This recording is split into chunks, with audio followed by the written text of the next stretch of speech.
யாரும் அறியாத என்னை நன்றாய் அறிந்து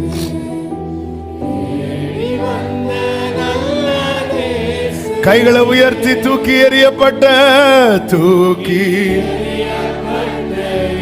வேண்டும் என்று சொல்லி சேர்த்து கொண்டவரே,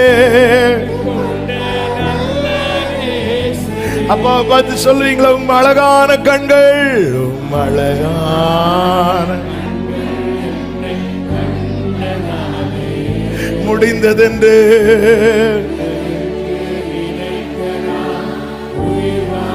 ஹல்லேலூயா. இன்னைக்கு நாம் அவரை சொந்தம்னு கொண்டாடுறோம்ல. என் இயேசுவே உம்மை சொந்தமாக கொண்டு, அவர் நம்மளை ஏற்கனவே சொந்தமா பார்த்துட்டார்.